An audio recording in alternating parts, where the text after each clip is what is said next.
Good morning, guys. I'm back. Thank you for watching my channel.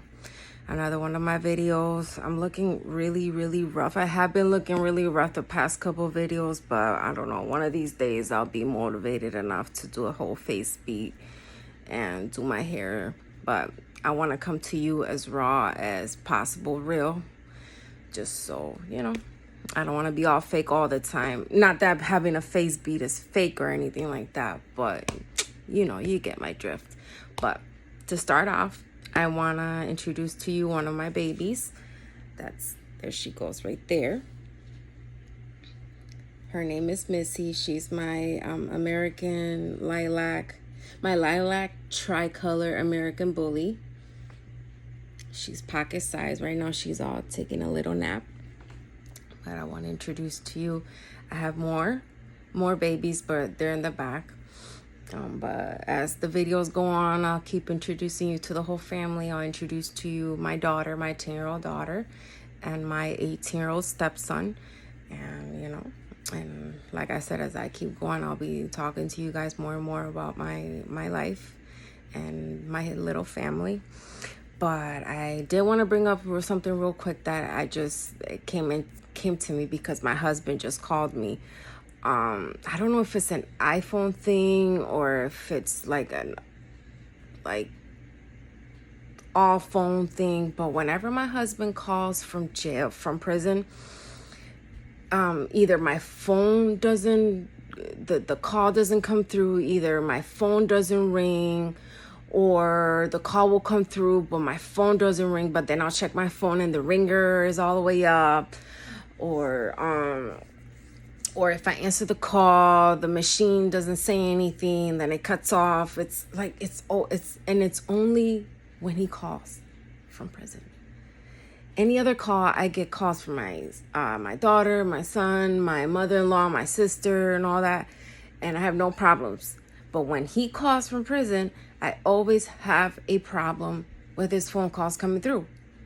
I don't know what it is. I don't know if it's an iPhone thing. I even bought a new iPhone to see, if it was because I had an iPhone 7 at that time, iPhone 7 Plus, if maybe it was a old iPhone situation, I don't know what, technology, whatever.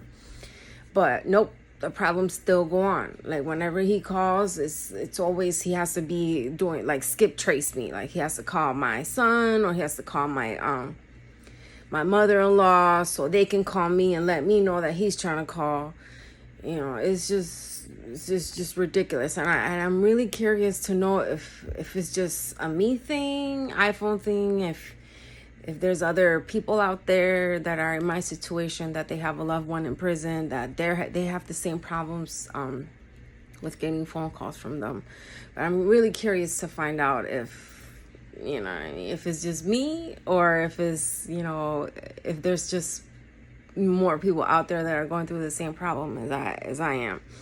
The good thing about our relationship is that, we've been together for 15 years, and there's this level of trust that we've earned from each other that you can't touch that. Like, he knows I'm not doing nothing wrong. He knows, but he does, he's just he worries about, because he worries about me and the kids, because he knows that I'm technically out here by myself. And he knows how cruel and how unfair and how nasty life has been to us. So he just wants to make sure that, that if there's something going on, that even if through a phone call he can help me, that he's there for me and that he's there for us. And that's just the type of man he has been, is, and will always will be. He's a provider and my best friend. Like, and I'll say this, in the beginning, like every other relationship, it wasn't easy. We had to we had to earn each other's trust through everything we've been through. But right now we're at this level where there's, I don't have to worry about him spazzing out on me because I didn't pick up the phone call when he called or anything like that, or that he had to call his mom so his mom would call me. No, there's none of that. When we finally talk to each other, it's just a sign of relief from him and also from me, because I know that, I know he's stressing out in there. Because I know when he was out here and whenever I was trying to get a hold of him and I couldn't, I would be stressing out, stressing hard, like, what's he doing out there?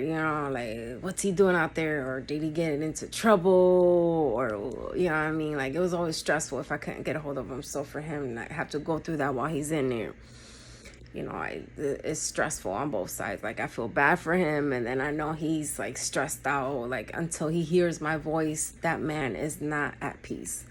So, it's just, I'm just curious to find out, like, if it's a thing or if it's just something that they have, like, the system has to, break the family unit apart, to keep fathers away from their children and all that. You know what I mean? Because like I've said in a prior video, like, he did not rob anybody. He did not kill anyone. He did not assault anyone. He did not hurt an animal. He did not hurt a child. He did not hurt a human. Nothing. He didn't steal. He didn't sell. Like, I know it's insane. Like I know you guys are like, oh, well, then why? He must have done something if he got 5 years. But the charges that are on him right now are for having an assault weapon while already being a convicted felon. Later on, I'll get the actual, like, how it's actually on his records, but just in layman's terms, he was caught with an assault. Because the legal gun was hidden under our bed when they found it, and for having growing marijuana at the house, because at that time growing marijuana was illegal in New York State. Now it's legal, but back then it wasn't, so it was for that. But they gave him 2 years for that, and then they gave him 5 years for the gun because he was already a convicted felon for a prior situation he had. So just for having that gun in the house, that's why he got 5 years for it. And he did not allow me to take the charges because it would have been just a headache if I had taken the charges for him. And you know what I mean? He just did not. He's that type of man. He's very responsible, and he's that type of man. I'm the man of the house. I'm gonna take responsibility for everything. I do not touch my wife. Do not touch my children. That's just something for him. We are sacred for him. Like, there's you do not do nothing to my wife or children. Period. I'll take everything. So that's the type of man he is. He's a man in every sense of the word. Like, when you think of a man in every aspect, that's what he is. And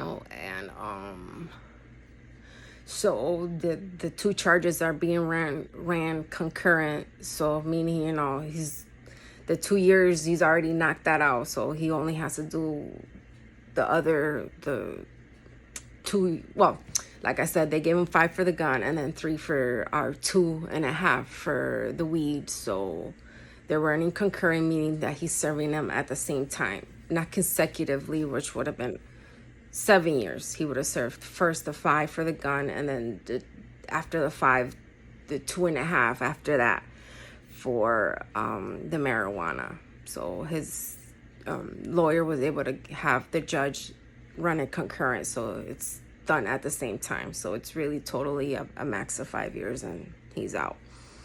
Well, but with good behavior, I'm praying to God that he gets out sooner, because he's already been in the 3, has not gotten in a fight, not once, nothing. He's had a perfect record. He's worked, he's been doing the program. So I'm hoping eventually they'll, come on, like, give us the word, start preparing him for his release, like, but, that's just what we're waiting for right now.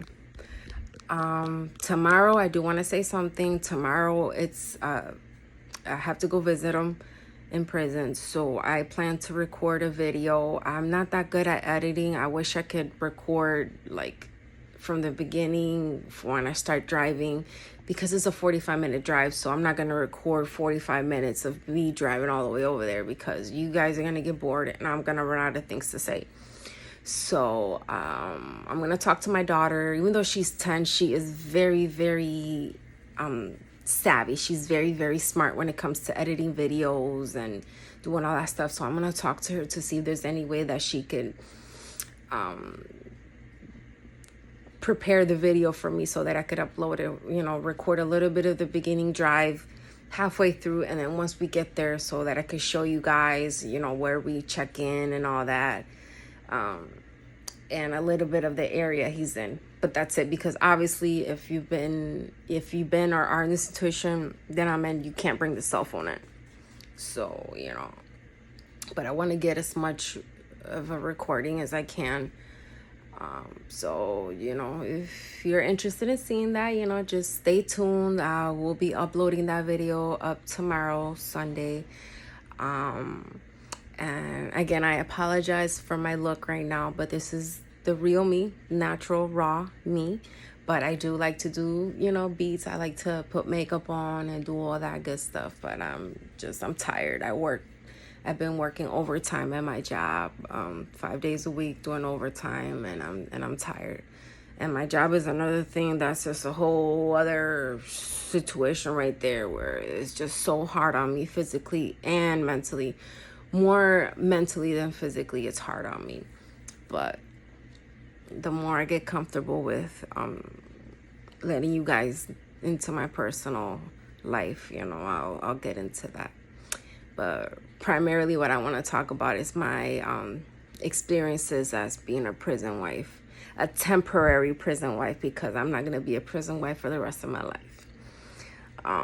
But like I've been saying, you know, I will prepare a video letting you guys know how I got into the situation, how my husband and I got into the situation of him being in prison for 5 years.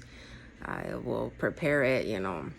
I'm going to write a couple notes down so that I don't forget certain things as to what led to this situation, which I believe only if you are either him or my children, you will know for a fact that he does not deserve to be in there. Maybe legally, by law, whatever, maybe he did have to do serve time, but as far as deserving it, no, he did not deserve that. But we'll get into that, and I will be up to, you know, for public judgment, I guess. You know, I'm interested to see what you guys have to say about it, you know, what your views are on that. But I know firmly that unless you've lived in this house and been through what we've been through, you would know that we did not deserve to go through what we're going through right now. But at the same time, I know that's why we've been so blessed by God, because of everything that led up to the situation. You know, we know, you know, it was dirty, it was shiesty, it was fucked up, like it just, that's why we've been blessed. That's why God has blessed him, has blessed me, so that I could be able to help him out while he's in there all by myself. Like, but well, like I said, we'll get into that little by little. But I want to thank you for watching through all this video, but for hanging in there with me. Like I said, I'll upload a video tomorrow of my drive to go visit him. Tomorrow, Sunday, with my kids. I want to thank you for your patience, for hanging in there with me. I promise I will get better. I promise I'll give you more to look at, and, you know, but please leave any comments, any opinions, good or bad. I'll take them all. Please put a like, an unlike, whatever you want. And subscribe to my video. There'll be more. I promise it'll be more interesting, more stuff to look at. And there goes my little girl. She's still knocked out. It's my little princess. And I'll let you guys meet the rest of the family. But for right now, God bless, and I will see you guys later. Toodles.